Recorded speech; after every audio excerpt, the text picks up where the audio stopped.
One of my channel viewers left a very interesting comment on a recent video. He said that Phil Collins is a better drummer than John Bonham. Well, I found that interesting, but what I found even more interesting was his second comment when he said that it is incomprehensible to him that Led Zeppelin failed to continue on without John Bonham. Now that comment got me thinking, did John Bonham in some ways potentially hold Led Zeppelin back? Was there a better drummer out there they could have replaced him with that would have allowed Led Zeppelin to continue? Sounds outrageous at first. Bonham is often spoken of as untouchable, but once you start pulling on that thread, the question becomes a little more interesting than it initially sounds. To be clear, this isn't about whether John Bonham was a great drummer. That's settled history. The real question is this: did John Bonham's very specific genius limit what Led Zeppelin could do stylistically? And if so, could Led Zeppelin have continued without him after 1980?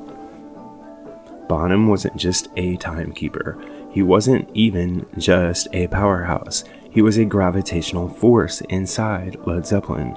His feel, heavy, swinging, elastic, it dictated the sound of the band. It made them choose specific tempos, grooves, song structures, and even how Jimmy Page layered his guitars and did his overall production. Zeppelin didn't sit on top of Bonham, they wrapped themselves around him. Perhaps no drummer in the history of classic rock was so important to the sound of their band than John Bonham. In fact, some people have used this as a reason to dig at the band and speak negatively of them, including Keith Richards. Let's listen into what he had to say right here. And Bonham was a hell of a powerhouse drummer, although I think he's kind of heavy-handed myself, and that's where the lead comes in. So let's test both my channel viewers' claim and Keith Richards' claim and explore this a little bit. Did Bonham's dominance close off certain musical paths for Led Zeppelin? Possibly yes. Zeppelin never really pursued jazz rock hybrids, and when they did, they were semi-successful. Funk forward grooves, same thing. Lighter and more fluid rhythmic experiments, which they were touching on the last album, In Through the Outdoor.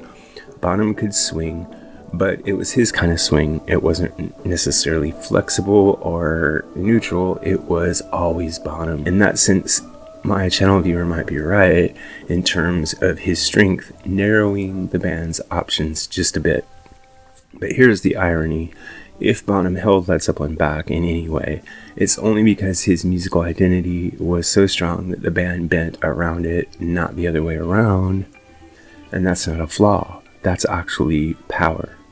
Now here's the real question. Could Led Zeppelin have continued, and should they have continued? Historically speaking, yes, Led Zeppelin could have continued. And there were realistic drummers available at the time. I'm going to throw out a few names here.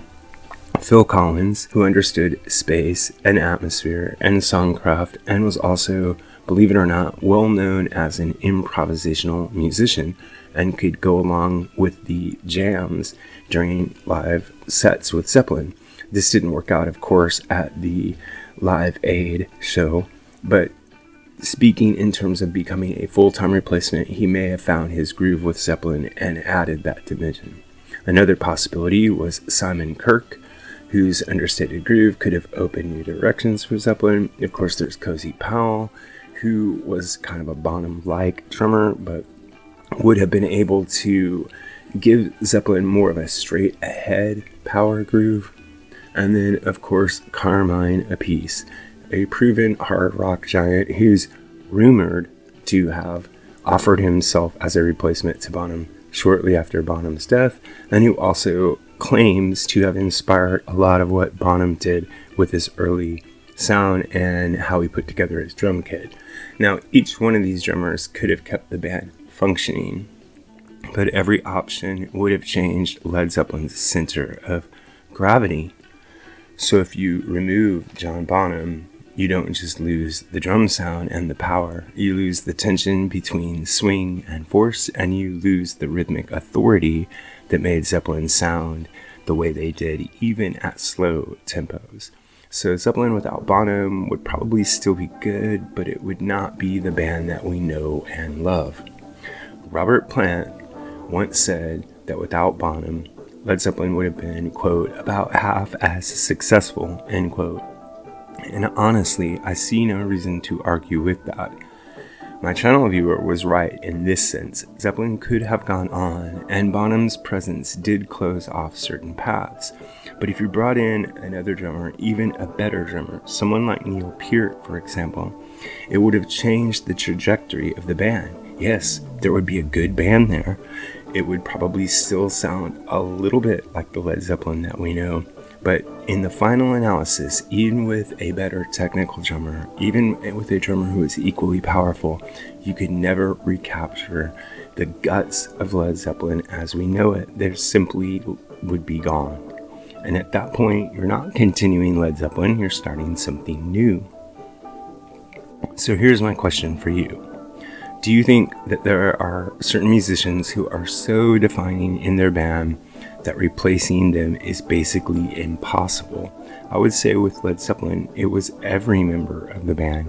If you would have replaced Jimmy Page, you would not have Led Zeppelin. If you replaced Robert Plant, you would not have Led Zeppelin. If you replaced John Paul Jones, you would not have Led Zeppelin. In fact, I think of all of the members that might have been replaceable, Bonham is the one I would think would have been the easiest to replace. And in fact, he is irreplaceable in my opinion, which shows that Led Zeppelin made the correct decision in choosing not to continue after his death. Even when they play with his son, Jason Bonham, the sound that you expect to have from Led Zeppelin just doesn't exist. So I think that while I can understand my viewer's point of view in terms of Phil Collins being a different kind of drummer and just as equally gifted and capable as Bonham, and also the idea that Led Zeppelin might have continued without John Bonham. But in reflecting all of this, my conclusion is they made the right decision. Now I want to hear from you. Do you think Led Zeppelin was right to not continue without John Bonham? Do you think they would have found a way forward if they simply would have tried? Let me know what you think in the comments below. Music Guru here, asking you to help us on our march to 10,000 subscribers.